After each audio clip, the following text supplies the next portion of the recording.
بسم اللہ الرحمن الرحیم الحمد للہ الذی لا یبلغ مدحته القائلون ولا يحصي نعماء العدون ولا يعدي حقه المجتهدون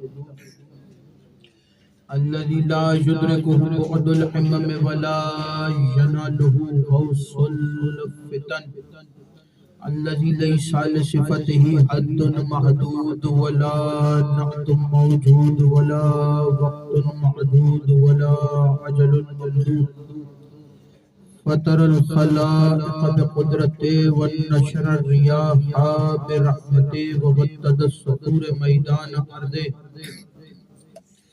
أول دين معرفته وكمال معرفته التصديق به وكمال التصديق به التوحيد وكمال التوحيد إخلاص له نفي الصفة عن كل شهادة صفة أنه غير الموصوف أنه غير الصفة فمن وصف الله سبحانه فقد قرنه ومن قرنه فقد صناه ومن صناه فقد جزاه ومن جزاه فقد جهله ومن جهله فقد إشار إليه ومن إشار إليه فقد حده ومن حده فقد حده الصلاة والسلام والتحية والإكرام على النبي الرحمة وخازن المغفرة وقائد خير والبركة ومنقذ العباد من الهلكة سيدنا ومولانا أبي القاسم محمد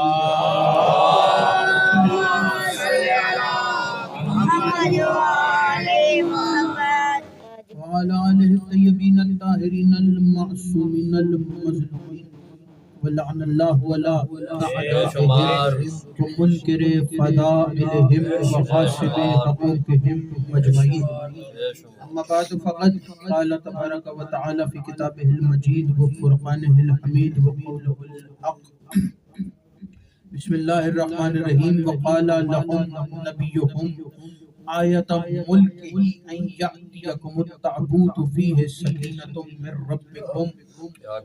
سكينة من ربكم بقية مما ترك آل موسى وآل هارون تحمله الملائكة صلوات بآواز بلند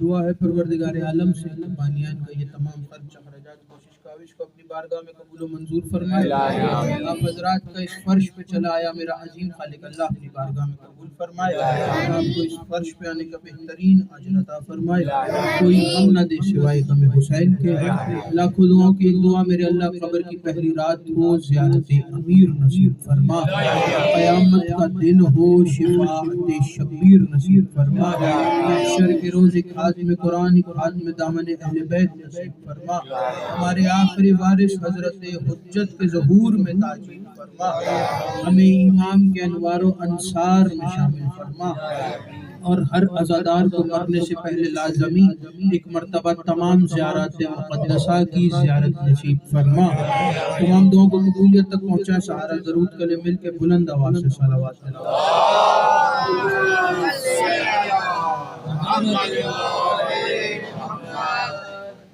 اجازت ہے گفتگو شروع مجلس اعزا سلسلہ چہلوں میں سید الشہداء حضرت امام حسین علیہ السلام آپ حضرات سماعت فرما رہے ہیں اور سرنامہ کلام میں قرآن کریم کی آیہ کافی ہدایہ تلاوت کرنے کا شرف حاصل ہوا سورہ مبارکہ البقرہ آیت کا نشان 248 248 توجہ مکمل طور پر میری طرف رکھیے گا بات سمجھ میں آئے تو اتنا ضرور بولیے گا کہ پتہ چلے کہ میرا خطاب سقیفہ کے امیروں سے نہیں غدیر کے فقیروں سے ہے اب جو غدیر کا فقیر ہے وہ تو بولے گا اور قبلہ کے ساتھ وعدہ تھا آپ کے سامنے حاضر ہو گئے اور زیارت ہو گئی آپ حضرات کے چہروں مولا سب کی ڈیوٹی اپنی بارگاہ میں قبول فرمائے مجھ سے پہلے پڑھنے والے مولا سب کو سلامت رکھے میرے بعد جو نواخوانی کریں گے مولا انہیں بھی سلامت رکھے، امان میں رکھے۔ ارشاد ہوا وقال لهم نبیہم، آیت سورہ بقرہ کے اندر اس سلسلے کی ہے کہ جہاں طالوت اور جالوت کا واقعہ موجود ہے، اور ایک قوم ہے جو اپنے نبی سے سوال کر رہی ہے کہ ہمارا حکمران کون، ہمارا بادشاہ کون، اپنے حکمران کے بارے میں قوم اپنے نبی سے سوال کر رہی ہے۔ تو یہ آیت اس مقام کی ہے کہ نبی نے قوم سے کیا کہا، تو نبی نے کہا کہ وقال لهم نبیہم، ان کے نبی نے ان سے کہا کہ وقال، توجہ کے ساتھ آیت بھی سنیے گا اور ترجمہ بھی آپ سنیے گا، آپ کے حوالے کر رہا ہوں۔ بات اگر یہاں سے سمجھ میں آ گئی تو میرے لیے نتیجہ آپ تک پہنچانا آسان ہوگا۔ وقال لهم نبیہم آیۃ ملکہ، ان کے نبی نے کہا کہ اس کے ملک کی آیت یہ ہے۔ کیا کہنا ہے؟ عربی لغت قبلہ موجود ہے، اندر لغت موجود ہے، آپ دیکھ سکتے ہیں کہ آیت نشانی کو کہتے ہیں۔ کیا کہنا ہے؟ آیت نشانی کو کہتے ہیں۔ تو نبی کیا کہہ رہا ہے؟ نبی کہہ رہے ہیں اپنی قوم سے کہ اس کے جس حکمران کے بارے میں سوال کر رہے ہیں، نبی حکمران کا بتا رہے ہیں، تو نبی کہہ رہے ہیں کہ اس کے ملک کی نشانی یہ، اس کے ملک کی آیت یہ کیا ہے؟ وقال لهم نبیہم آیت ملکہ ان یأتیکم تابوت فیہ سکینہ۔ کیا کہنا ہے؟ اس کے پاس ایک تابوت ہے جو سکون والا ہے، جو سکون دینے والا ہے۔ کیا کہنا ہے؟ وہ تابوت ہے، اس تابوت کے اندر بھی تو کچھ ہوگا۔ تو نبی نے بتایا کہ اس کے اندر بقیۃ مما ترک آل موسیٰ و آل ہارون، کیا کہنا ہے؟ اس کے اندر آل موسیٰ اور آل ہارون کے بقیہ موجود۔ کیا کہنا ہے؟ اور نبی نے اس کی ایک اور نشانی بتائی، نبی نے بتایا کہ تحملہ الملائکہ، اسے فرشتے اٹھا کے چل رہے ہیں۔ اب آیت کے اندر لفظ استعمال ہو رہا ہے تابوت کا، اور یہاں میرے سامنے بیٹھے ہیں سارے عزادار۔ عزاداروں کو یہ تو سمجھانے کی ضرورت نہیں ہے کہ تابوت کسے کہتے ہیں، اور نہ یہ بتانے کی ضرورت ہے کہ تابوت ہوتا کس طرح کا ہے۔ ہاں یہ ہے کہ تابوت دو قسم کا ہوتا ہے، یا تو خالی ہوتا ہے یا اس میں کچھ ہوتا ہے۔ جو کچھ ہوتا ہے اس پہ پھر گفتگو کریں گے۔ دو قسم کا ہوتا ہے، یا تو خالی ہوتا ہے یا اس کے اندر کچھ ہوتا ہے۔ نبی نے بتایا کہ اس کے اندر آل موسیٰ اور آل ہارون کے بقیہ ہے۔ اس پہ آگے گفتگو کریں گے، جملہ لیتے جائیے گا۔ اربعین حسینی کی مجلس سے گفتگو کرتے ہوئے آپ کو ایک پیغام دینا چاہ رہا ہوں، عزاداروں کے حوالے یہ جملے کر رہا ہوں۔ اکثر اعتراض ہوتے ہیں ہم پہ، اعتراض کا جملہ، اعتراض کا جواب آپ کے حوالے کر رہا ہوں۔ تابوت یا تو خالی ہوتا ہے یا اس میں کچھ ہوتا ہے۔ 21 رمضان، اور نبی نے کیا کہا؟ نبی نے کہا کہ تابوت فرشتے اٹھا کے چلتے ہیں۔ کیا کہنے ہیں؟ تابوت فرشتے اٹھا کے چل رہے ہیں۔ اب اگر کہیں تاریخ کے اندر کسی واقعے کے اندر اس طرح کی عبارتیں مل جائیں تو پریشان ہونے کی ضرورت نہیں ہے۔ 21 رمضان امیر المومنین کی شہادت سے پہلے مولا نے اپنے بیٹوں سے وصیت کی تھی کہ حسن اور حسین میرے تابوت کو آگے سے تم اٹھانا، پیچھے سے خود اٹھائے گا۔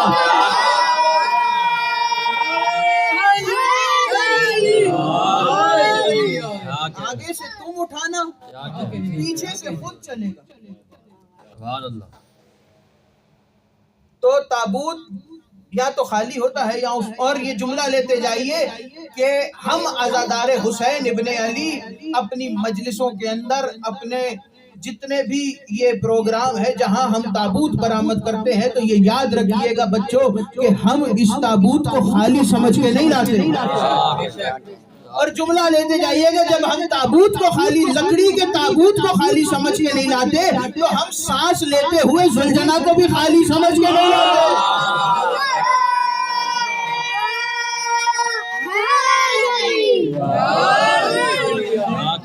علی کا تابوت ہم خالی نہیں سمجھتے تو سانس لیتے ہوئے ذوالجناح کو خالی کیسے سمجھتے؟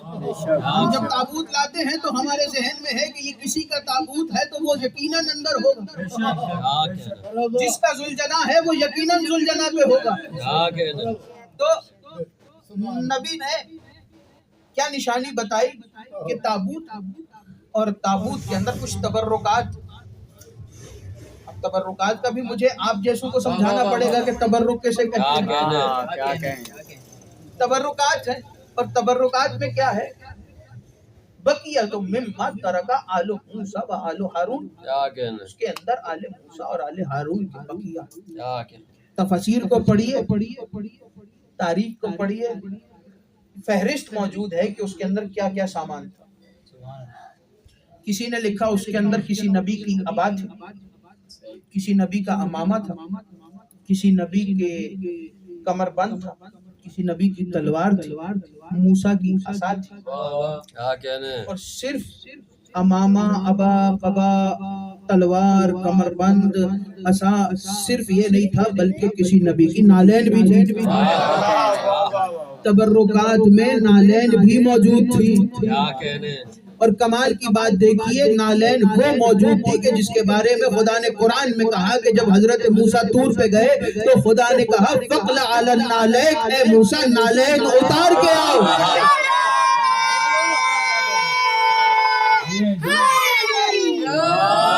موسیٰ نالین اتار کے آؤ، تم وادی مقدس میں آ رہے ہو۔ تو ثابت یہ ہوا قرآن کی آیت سے کہ اگر مقدس جگہ ہو تو وہاں نالین اتار کے آیا جاتا ہے۔ نالین پہن کے مقدس جگہ پہ نہیں جایا جائے گا، نالین اتار کے۔ اور کون سی نالین رکھی؟ وہ نالین رکھی تھی جس کو خدا نے اتروایا کہ تم وادی مقدس میں آ رہے ہو۔ یہ وہ نالین بھی اس تابوت کے اندر موجود۔ مل کے بلند آواز سے صلوات۔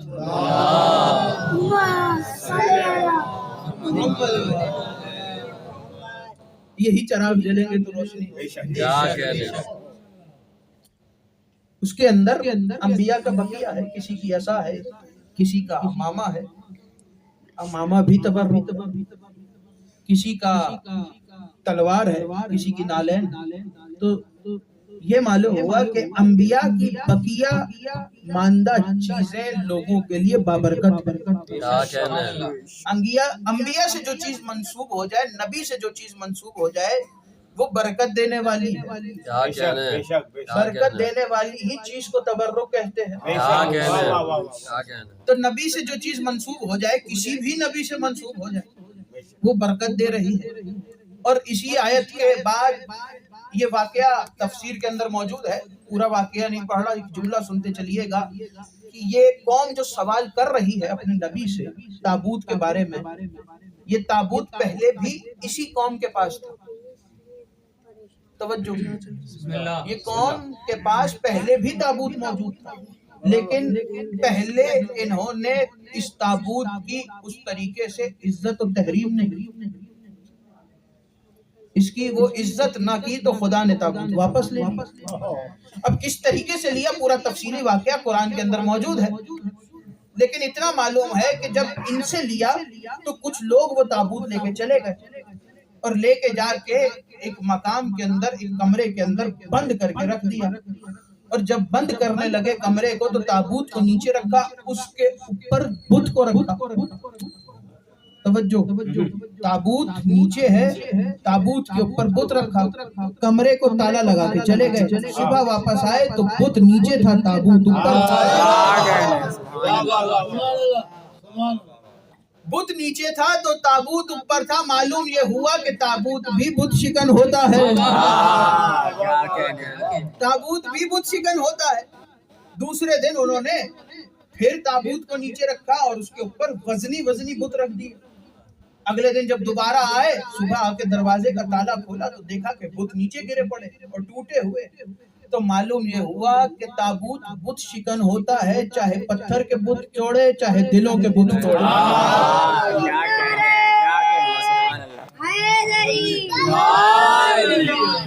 تابوت بت شکن ہوتا ہے، چاہے پتھر کے بت ہو چاہے دلوں کے بت ہو۔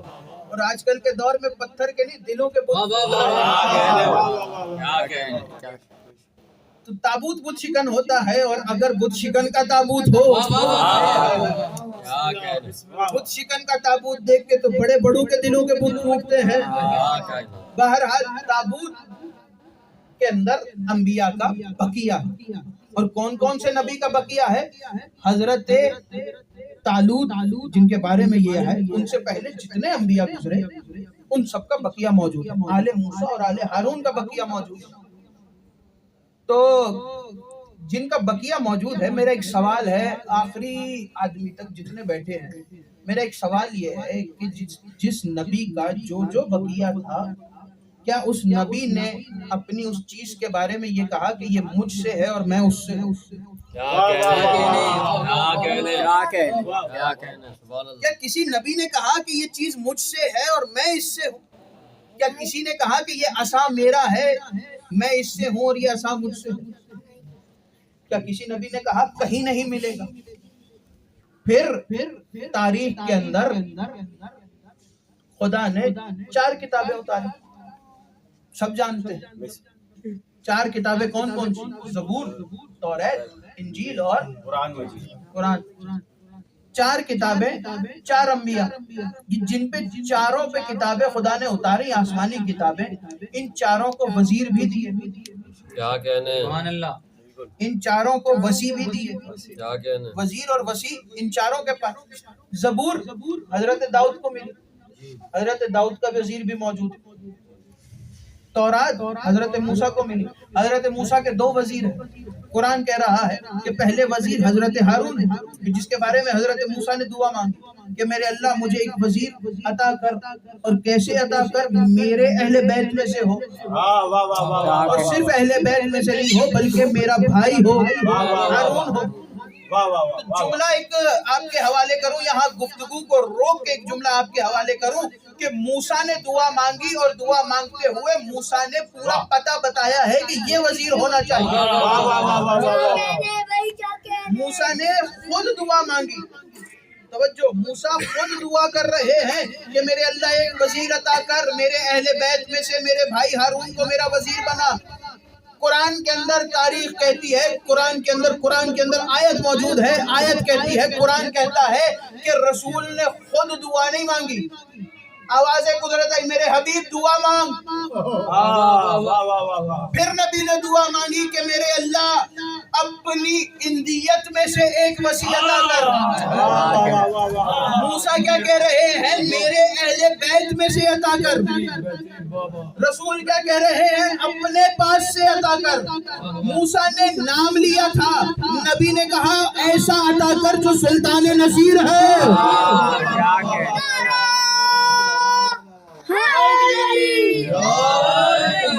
ایسا عطا کر جو سلطان نصیر ہے۔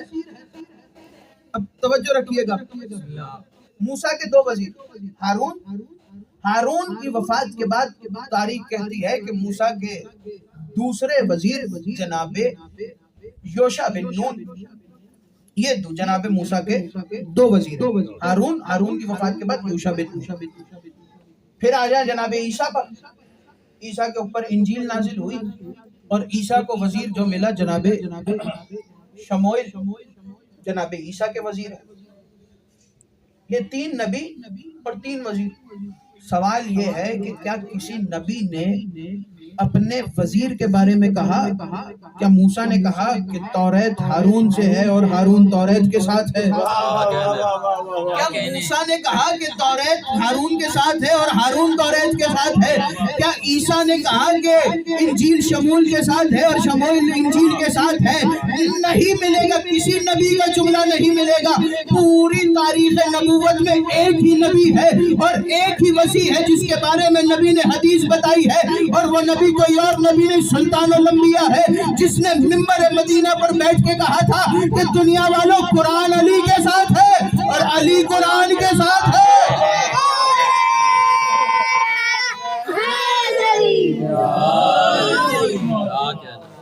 کسی نبی کی حدیث ہے، موسیٰ نے نہیں کہا کہ توریت ہارون کے ساتھ ہے اور ہارون توریت، ایک ہی حدیث ہے، ایک ہی نبی نے کہی اور ایک ہی کے بارے میں کہی کہ قرآن علی کے ساتھ اور علی قرآن کے ساتھ۔ توجہ، قرآن علی کے ساتھ ہے، علی قرآن کے ساتھ ہے، اور پھر رسول نے کہا حق علی کے ساتھ ہے اور علی حق کے ساتھ ہے۔ پروردگارہ حق کو ادھر ادھر موڑ جدھر جدھر علی جائے گا۔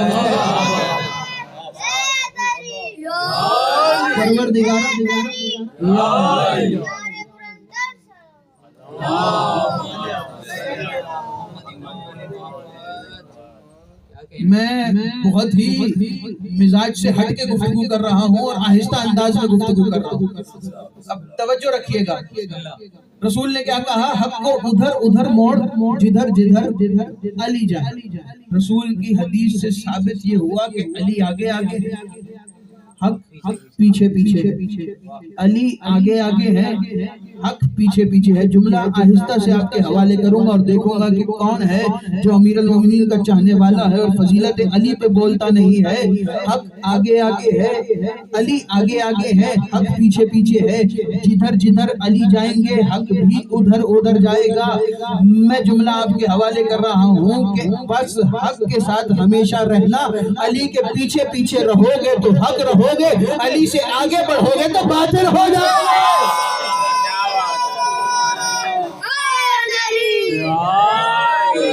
علی کے پیچھے پیچھے رہو گے تو حق رہو گے، علی سے آگے ایک قدم بھی بڑھایا تو باطل ہو جاؤ گے۔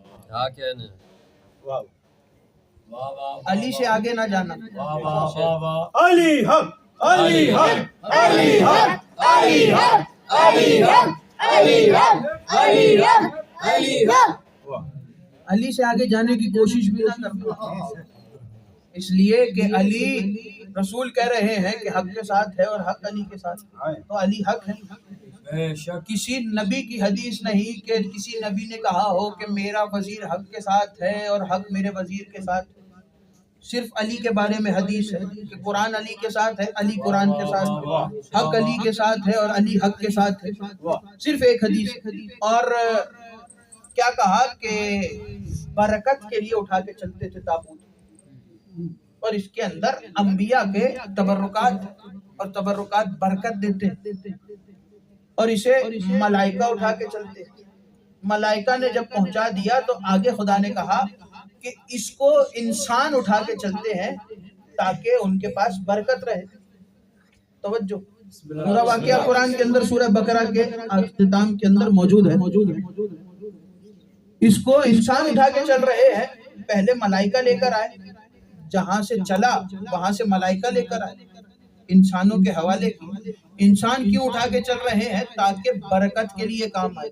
جہاں جاتے ہیں اپنے ساتھ لے کے جاتے ہیں، کسی محاذ پہ گئے، کسی جہاد پہ گئے، تابوت کو ساتھ لے کے گئے تو فتح یاب ہو کے واپس آئے۔ کیا کہنے ہیں؟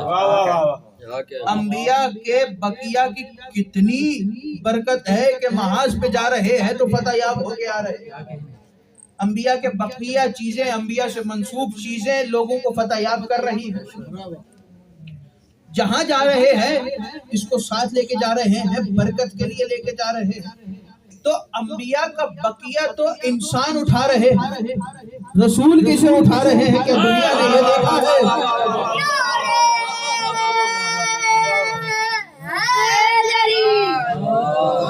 انبیاء کا بقیہ تو انسان اٹھا کے چل رہے ہیں، رسول کسے اٹھا کے چل رہے ہیں کہ تاریخ میں یہ دیکھا۔ اب شاید کوئی ایسا ہو جو یہ کہتے کہ یہ کیسی بات کرتی، رسول نے کس کو اٹھایا؟ تو واقعہ موجود ہے اور بچپن سے سب نے سنا ہے۔ تو جو واقعہ بچپن سے سب نے سنا ہے، اور واقعہ کیا ہے کہ مدینے کی گلیوں میں رسول اللہ اپنے دوش پر اپنے نواسوں کو اٹھا کے لائے۔ جب نواسوں کو اٹھا کے لائے تو کسی نے کہا کہ اے حسن اور اے حسین کتنے پیارے سوار ہیں، کتنے پیارے سوار ہیں۔ تو رسول نے کہا کہ خبردار، یہ نہ کہو کہ کتنی پیاری سواری ہے۔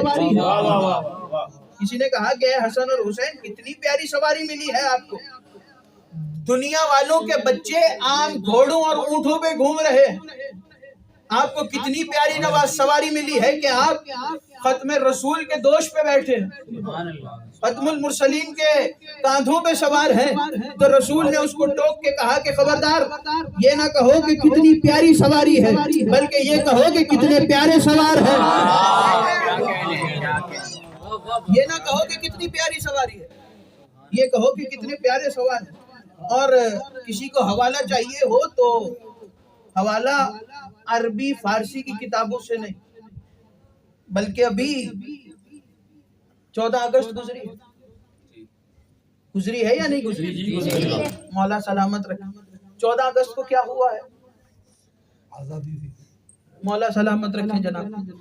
14 اگست کو آپ کا ملک آزاد ہوا ہے، بولے آزاد ملک میں بیٹھے ہیں، کیا کہنا؟ آزاد ملک میں بیٹھ کے بول سکتے ہیں کہ ہمارا ملک آزاد ہوا ہے۔ تو عربی فارسی کی کتابوں سے حوالہ نہیں، بلکہ حوالہ اس کی بات سے کہ جس نے آپ کے ملک کا تصور پیش کیا ہے، یعنی کہ حضرت ڈاکٹر علامہ اقبال رحمت اللہ علیہ، خدا درجات بلند کرے، کہ ہمارے ملک کا تصور پیش کیا، اور خدا حضرت قائد اعظم پہ بھی رحمت کرے کہ انہوں نے اس تصور کو پائے تکمیل تک پہنچایا۔ تو پاکستانیوں کے لیے علامہ ڈاکٹر اقبال کی بات تو ایک منزلت رکھتی ہے، اور رکھنی بھی چاہیے کہ آپ کے ملک کا تصور پیش کیا ہے۔ عربی فارسی کی کتابوں میں تو یہ واقعات موجود ہیں، اور صرف عربی فارسی کی نہیں، اردو کی کتابوں میں بھی یہ واقعہ موجود ہے، لیکن سر علامہ ڈاکٹر محمد اقبال نے لکھا، اور مثنوی میں لکھا، کلیات اقبال کے اندر یہ شعر موجود ہے۔ توجہ، جو لوگ اشعار کے ساتھ لگاؤ رکھتے ہیں اور شعر و شاعری کے ساتھ لگاؤ رکھتے ہیں وہ سنیں، اور جو خاص طور پہ اقبال کو بھی پڑھتے ہیں، اقبال نے کلیات اقبال کے اندر یہ شعر موجود ہے۔ اور یہ یاد رکھیے گا، اقبال کی 2 کتابیں ہیں، ایک کلیات اقبال اور ایک باقیات اقبال۔ کیا کہنا؟ واہ واہ واہ واہ واہ واہ واہ واہ۔ کلیات اقبال کے اندر اقبال کے سارے شعر ہیں، اور باقیات اقبال کے بارے میں یہ مشہور ہے، کچھ لوگ کہتے ہیں کہ شاید وہ اقبال کی کتاب ہی نہیں، لیکن کچھ لوگ کہتے ہیں کہ وہ اقبال کی ہی کتاب ہے، اور اس کے اندر جو اشعار ہیں وہ اقبال کے باقی اشعار ہیں جو کلیات میں موجود نہیں۔ کیا کہنا؟ کلیات اقبال کے اندر یہ شعر فارسی کی مثنوی رموز بے خودی میں موجود ہے، کیا واہ کہنا؟ واہ واہ واہ۔ فارسی کی مثنوی رموز بے خودی میں موجود ہے، اور حضرت علامہ ڈاکٹر اقبال نے اس پورے واقعے کو 2 مصروں میں بند کیا۔ واہ واہ واہ۔ کیا کہنا؟ وہ کہتے ہیں کہ بہرے آ، توجہ، بہرے آ شہزادہ، اب کون کہہ رہا ہے؟ علامہ اقبال۔ علامہ اقبال اپنی فارسی کی مثنوی میں لکھ رہے ہیں کہ بہرے آ شہزادہ خیر الملل، کیا کہنا؟ واہ واہ واہ واہ واہ۔ بہرے آ شہزادہ خیر الملل، ملل نکلا ہے ملت سے، کیا کہنا؟ ملت ایک مذہب ایک قوم، اور ملل بہت سارے قوم، بہت سارے مذاہب، تو سب کو جمع کر کے حضرت علامہ اقبال نے لکھا کہ ملل۔ تو مل کے بلند آواز سے صلوات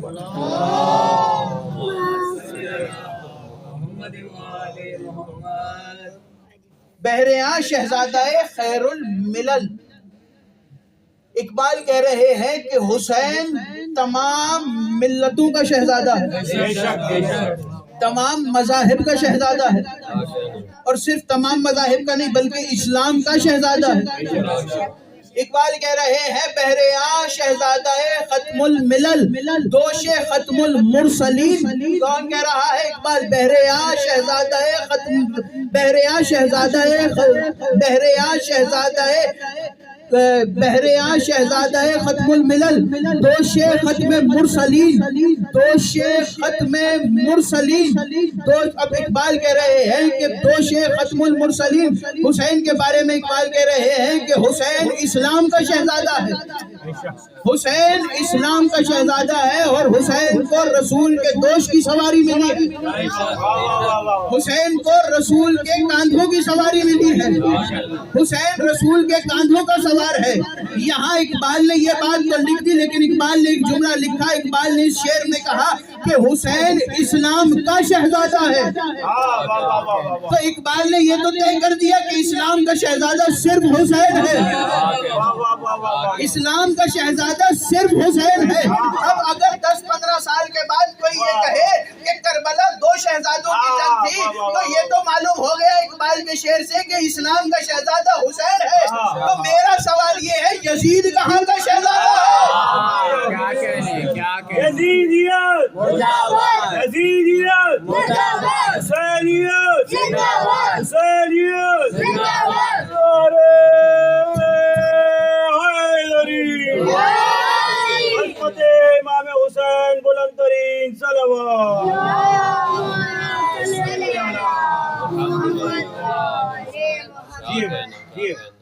واہ واہ واہ حسین اسلام کے شہزادہ ہے، تو پھر یزید کہاں کا شہزادہ؟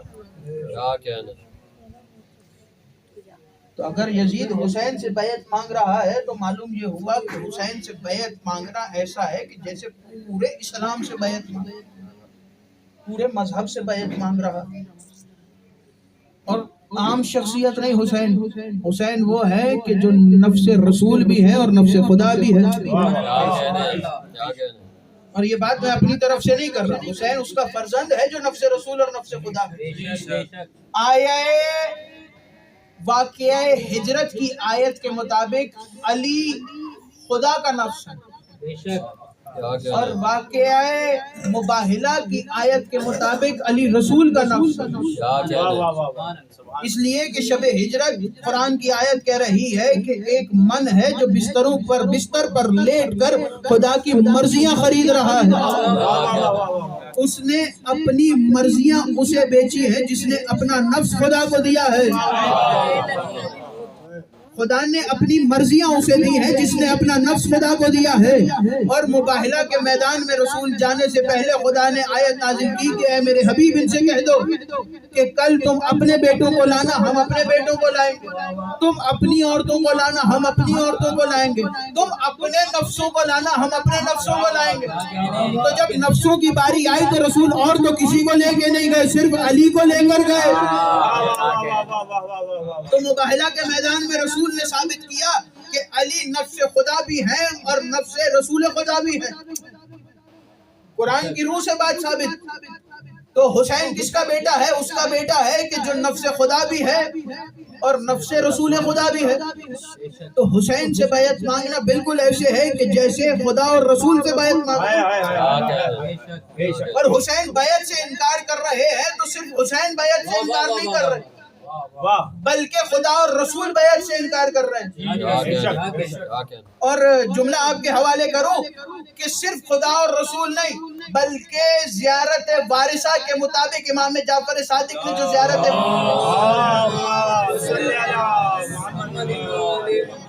زیارت وارثہ ہمارے لیے دی ہے کہ اے شیعو حسین کے چاہنے والوں یہ زیارت پڑھو، اس زیارت کے جملے ہیں کہ السلام علیکہ یا وارث آدم صفوت اللہ، السلام علیکہ یا نوح نبی اللہ، اے آدم کے وارث آپ پر سلام، اے نوح کے وارث آپ پر سلام، اے موسیٰ کے وارث آپ پر سلام، اے انبیاء کے وارث آپ پر سلام۔ ایسا ہے یا نہیں ہے؟ حسین 1,24,000 نبیوں کے وارث ہیں۔ تو معلوم یہ ہوا کہ یزید صرف حسین سے بیعت نہیں مانگ رہا، یزید رسول خدا سے بھی بیعت مانگ رہا ہے اور آدم سے بھی بیعت مانگ رہا ہے۔ حسین سب کے وارث ہے۔ حسین سے بیعت مانگنا یعنی کہ 1,24,000 انبیاء سے بیعت مانگنا، حسین سے بیعت مانگنا یعنی کہ خدا سے بیعت مانگنا۔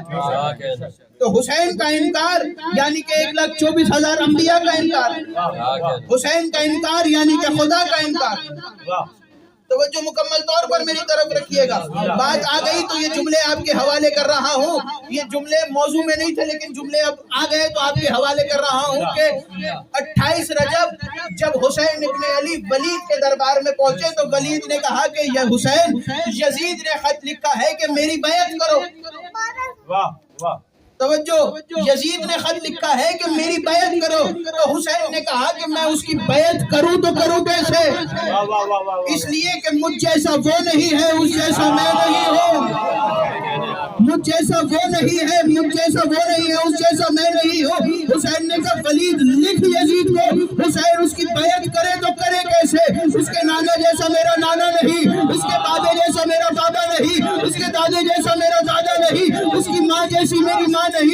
کی دادی جیسی میری دادی نہیں، اس کی نانی جیسی میری نانی نہیں، اس جیسا میں نہیں، مجھ جیسا وہ نہیں، میں اس کی بیعت کروں تو کروں کیسے؟ حسین نے ولید کے دربار میں کھڑے ہو کے کہا ولید لکھ یزید کو، اگر اس میں جرأت ہے تو وہ 9 لاکھ کو لے کے کربلا کے میدان میں پہنچے، میں اپنے 72 کو لے کے کربلا کے میدان میں پہنچوں گا، میں اپنے 72 کو 9 لاکھ کے مقابلے کے سامنے کھڑا کر کے پوری دنیا کو کہنے پہ مجبور کروں گا حسین کل بھی زندہ باد تھا، حسین آج بھی زندہ باد ہے، یزید کل بھی مردہ باد تھا، یزید آج بھی مردہ باد ہے۔ لبیک یا حسین، لبیک یا حسین، لبیک یا حسین، لبیک یا حسین، حسینیت زندہ باد، حسینیت زندہ باد، حسینیت مردہ باد، حسینیت مردہ باد، نعرہ حیدری۔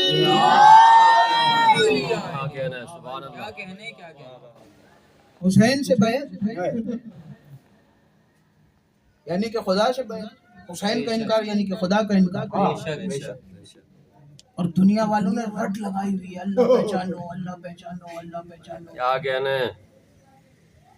اور اللہ کہہ رہا ہے مجھے پہچاننا ہے تو 14 کے ذریعے پہچاننا میں کہہ گیا اور آپ رہ گئے۔ اب ایک مثال آپ کے حوالے کروں، توجہ کے ساتھ سنیے گا، مثال سمجھ میں آئے تو میری بات آسان ہو۔ کسی انسان کے پاس بہت ساری ڈگریاں ہو اور وہ بہت سارے علم کا مالک ہو، اور کوئی اس سے ملنے جائے اور جا کے کہے کہ جناب میں آپ کی شخصیت کا بہت قائل ہوں، عمر بھائی وہ کسی سے ملنے جائے جس سے ملنے جا رہا ہے جس کے پاس بہت ڈگریاں، وہ اس سے کہے کہ میں آپ کی شخصیت کا بہت قائل ہوں اس لیے کہ آپ جوتی بہت اچھی پہنتے، کیا کہنا ہے؟ توجہ، تو وہ کہے گا کہ تم نے میری تعریف کی، میری معرفت حاصل کی بھی تو میری حقیر چیز کے ساتھ، کیا کہنا ہے؟ تم نے مجھے پہچانا بھی تو حقیر چیز کے ذریعے سے، کیا کہنا ہے؟ مجھے پہچاننا تھا تو میرے علم سے پہچانتے، واہ واہ مجھے واہ، پہچاننا تھا تو میری ڈگریوں سے پہچانتے، تم نے مجھے پہچانا تو کس سے پہچانا کہ میں جوتی بہت اچھی پہنتا کیا ہوں۔ کہنا ہے؟ سبحان اللہ۔ دنیا والوں نے خدا کو پہچانا، خدا کو کیسے پہچانا کہ خدا زمینوں کا خالق ہے، کیا کہنا ہے؟ کیا کہنا ہے؟ خدا سبحان آسمانوں اللہ۔ کا خالق ہے، خدا بہت اچھی پہاڑوں کا مثال ہے، خالق سبحان ہے، اللہ۔ خدا سمندروں کا خالق ہے، خدا اس کائنات کو بنانے والا ہے۔ دنیا والوں نے اسے اس کی حقیر چیزوں سے پہچانا ہے۔ اللہ کی تعریف کرنی ہے تو حق یہ بنتا ہے کہ اس کی تعریف ایسے کرو کہ تعریف ہے اس کی جسے علی بھی سجدہ کرتا ہے، تعریف ہے اس کی جسے علی بھی سجدہ کر رہا ہے۔ اور خود منبر کوفہ پر بیٹھ کر امیر المومنین نے کہا تھا کہ دنیا والوں، جب منبر کوفہ پر مولا علی بیٹھے تھے اور پوری حدیث موجود ہے، روایت کے اندر پوری حدیث آپ کے سامنے بیان نہیں کر رہا، وقت چونکہ کم ہے اور موضوع بھی نہیں ہے، ایک جملہ سنتے چلیے گا کہ جب سلمان کو تمام عالمین کی سیر کروائی جناب علی نے، بادل والی حدیث، جب بادل پہ جناب سلمان کو تمام عالمین کی سیر کروا کے آئے تو جناب ابو ذر اور جناب میثم، مقداد، پیغمبر سارے مولا کے پاس، یا علی، توجہ، یا علی سلمان کو کیا ہوا؟ کیا ہوا؟ کہ یا علی کل سے جب سے سلمان آپ کے پاس سے گیا ہے، سلمان کی آنکھیں حیرت سے پھٹی ہوئی، لب کھلے ہوئے، چہرے پر حیرانی اور پریشانی ایک ہی وقت میں آیا ہے، حیرانی بھی ہے، پریشانی بھی ہے، ایک ہی وقت میں چہرے پہ دو آثار نمودار ہیں، اور سلمان نہ کچھ بول رہا نہ کسی سے گفتگو، توجہ میری طرف رکھیے گا، سلمان نہ کچھ بول رہا نہ گفتگو کر رہا ہے، نہ کسی کے سوال کا جواب دے رہا ہے۔ تو یا علی دیکھیں ذرا سلمان کو کیا ہوا؟ تو مولا نے کہا کہ جاؤ جا کے سلمان کو بلا کے، سلمان کو بلایا گیا تو مولا نے کہا کہ سلمان کیا ہوا؟ کیوں نہیں بولتے؟ کیوں حیرانی اور پریشانی ہے تمہارے چہرے پر؟ توجہ رکھیے گا میری طرف، اگر جملہ ضائع ہو گیا تو میری پوری محنت ضائع ہو جائے گی۔ سلمان نے ہاتھوں کو جوڑا، ہاتھوں کو جوڑ کے اپنے لبوں کو علی کے کانوں کے قریب کیا، واہ واہ واہ یا یوں کہوں کہ سلمان نے اپنے لبوں کو اذن اللہ کے قریب کیا۔ اردو میں اگر جملہ کہوں تو سلمان نے اپنے کانوں کو اللہ کے، اپنے لبوں کو اللہ کے کانوں کے قریب کیا، اپنے لبوں کو اذن اللہ کے قریب کیا۔ آہستہ سے سلمان نے جملہ کہا، اور سلمان نے، اب میری طرف دیکھیے گا نام مولا، ہاتھوں کو جوڑا، کانوں کے قریب اپنے لبوں کو کیا، آہستہ سے سلمان کہنے لگے یا علی سچ سچ بتائیے گا آپ ہیں کون؟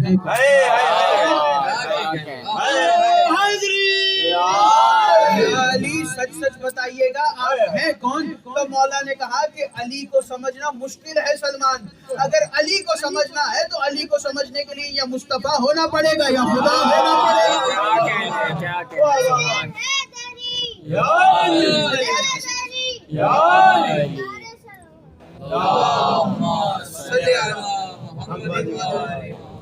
علی ہر کسی کی سمجھ میں نہیں آتا، بے شک علی اگر کسی کی سمجھ میں، علامہ ناصر عباس شہید کہا کرتے تھے کہ علی یہاں آتا نہیں، اور یہاں آ جائے تو یہاں سے جاتا ہے۔ اور ایک عالم دین کا جملہ ہے کہ علی کو سمجھنا چھوڑ دو، اس لیے کہ اگر علی تمہارے دماغوں میں آ گیا تو تمہارے دماغ پھٹ جائیں گے۔ تو علی کو نہ سمجھو، جب سلمان جیسا علی کو نہ سمجھ سکا جو ایمان کے 10ویں درجے پر فائز ہے، جب وہ علی کی معرفت حاصل نہ کر سکا جیسی ہونی چاہیے تو علی کو کون سمجھ سکے؟ جب علی سمجھ میں نہیں آئے تو علی کے فرزند کہاں سے سمجھ میں آئیں؟ رسول نے کہا کہ میں تم میں، اب گفتگو پیچھے سے چلتی آ رہی ہے علی اور حسین اور تابوت، تو توجہ رکھیے گا، رسول نے کہا پہلی بات تو یہ کہ حسین سے بیعت نہیں مانگنا، حسین سے بیعت مانگنا یعنی خدا سے بیعت۔ دوسری بات یہ کہ رسول نے کہا کہ میں تم میں 2 گراں قدر چیزیں چھوڑے جا رہا ہوں، انی تارکم فیکم الثقلین، کتاب اللہ و عطرتی۔ پہلی چیز اپنی کتاب اور دوسری چیز اپنی عطرت، اپنی اہل بیت، ان دونوں کو ساتھ رکھا۔ رسول نے کیا کہا؟ قرآن علی کے ساتھ ہے، علی قرآن کے ساتھ ہے۔ پھر حدیث کیا فرمائی؟ میں تم میں 2 گراں قدر چیزیں چھوڑے جا رہا ہوں، اپنی کتاب اور اپنی عطرت۔ میری عطرت اور کتاب کو ساتھ رکھنا، دونوں کو جدا نہ کرنا، دونوں کو جدا کرو گے تو بھٹک جاؤ گے، دونوں کو جدا نہ کرنا۔ اور یزید نے یہی کوشش کی کہ کتاب کو اور عطرت کو الگ کیا جائے۔ کربلا کے میدان میں تلوار کے ساتھ کوشش کی گئی کہ کتاب کو اور عطرت کو جدا کیا جائے، کتاب کو اور عطرت کو جدا کیا جائے۔ 9 لاکھ کے لشکر نے اپنی پوری طاقت کے ساتھ کتاب اور عطرت کو جدا کرنے کی کوشش کی۔ حسین کا سر کاٹ کے وہ سمجھے کہ کتاب اور عطرت الگ ہو گئی۔ جب وہ سمجھے نا کہ کتاب اور عطرت الگ ہو گئی، وہی ایک شخص نے سر حسین کو نیزے پہ بلند کیا۔ سر حسین نیزے پہ آیا تو سر حسین میں سے آواز آنا شروع ہوئی۔ جب لوگوں نے دیکھا کہ سر حسین قرآن کی تلاوت کر رہا ہے تو لوگوں کو سمجھ میں آئی کہ حسین نیزے کی نوک سے پیغام دینا چاہ رہے ہیں کہ دنیا والوں، قرآن اور اہل بیت الگ نہیں ہو سکتے۔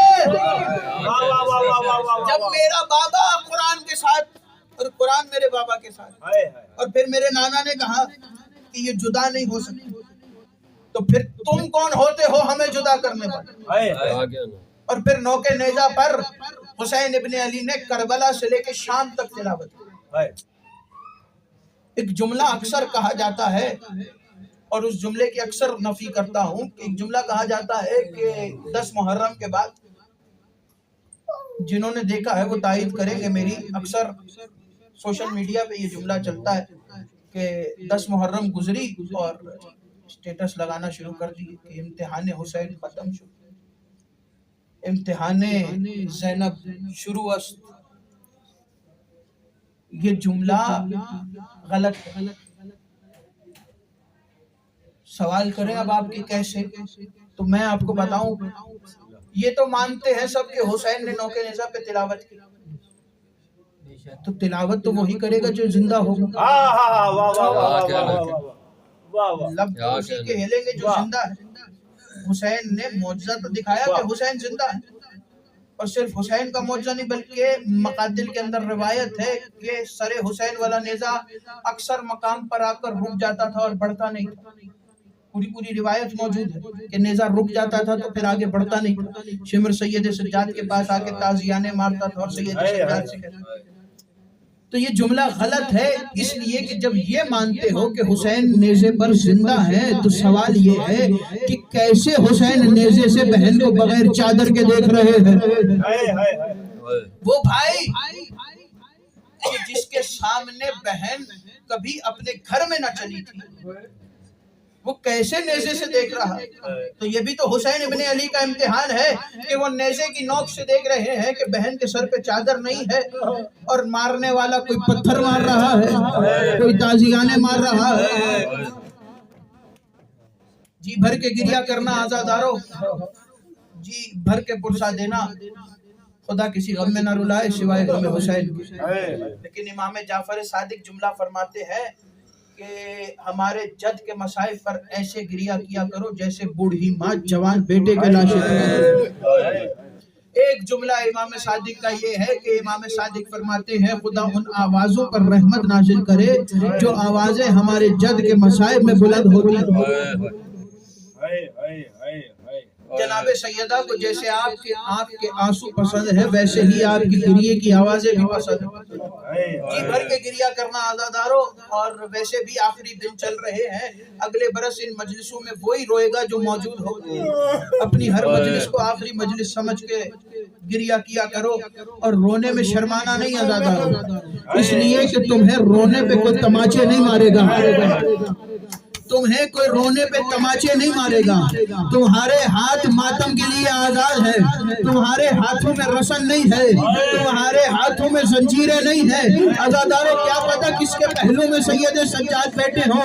شرمانا نہیں رونے میں، شرمانا نہیں ماتم کرنے میں. آزادارو یہ حسین کی بہنوں کی قسمت تھی کہ جب بھائی کے ماتم کا وقت آیا تو ہاتھ پسے گردن بندے تھے، اور بیٹی کی قسمت یہ تھی کہ جب باپ کو رونے کا دل چاہا تو باپ کا قاتل آگے بڑھ کے تماچے مارتا رہا. باپ کا قاتل تماچے مارتا رہا. خدا کسی بیٹی کو یہ وقت نہ دکھائے کہ اس کے باپ کا قاتل اس کو مارے. یہ حسین کی سکینہ کی قسمت. چند جملے سن لینا آزادارو. اس گھرانے میں 2 شہزادیاں ایسی ہیں کہ جن کو شب کی نمازوں میں دعائیں مانگ کے مانگا گیا. نماز شب میں مانگنے والے نے دعائیں مانگ کے مانگا. پہلی شہزادی رسول کی دختر جناب سیدہ، دوسری حسین کی دختر سکینہ. مولا کے جملے ہیں کہ مولا کہتے ہیں میرے اللہ مجھے ایک ایسی بیٹی عطا کر کہ جو میرے سینے پر سونے والی ہے. مجھے ایک ایسی بیٹی عطا کر کہ جو نہ میرے بغیر سو سکے نہ میں اس کے بغیر سو سکے. یہ 2 شہزادیاں ہیں کہ جن کو نمازوں میں مانگا گیا، اور ان دونوں کی قسمت بھی ایک جیسی ہے. آزادار دونوں کو باپ کے قاتل نے مارا ہے، دونوں کو باپ کے قاتل نے مارا ہے، باپ کی شہادت کے بعد مارا ہے، اور دونوں باپ کی شہادت کے بعد کچھ عرصہ ہی زندہ رہی. اور دونوں کو باپ کے قاتل نے صرف مارا نہیں، تماچے بھی مارے، تازیانے بھی مارے. دونوں کے اندر یہ بات ایک جیسی ہے، دونوں کے اندر یہ بات مشترک ہے کہ دونوں کو باپ کے قاتل نے مارا، دونوں کو باپ کے قاتل نے تماچے مارے. دونوں کی کمر جو ہے وہ سب سے زیادہ جلدی عمر میں جھک گئی. لیکن ایک فرق ہے عزادارو دونوں شہزادیوں. جملہ سنو گے. ایک فرق یہ ہے کہ رسول کی شہزادی 18 برس کی عمر میں ضعیفہ ہوئی ہے، حسین کی شہزادی 4 برس کی عمر میں ضعیفہ ہو گئی.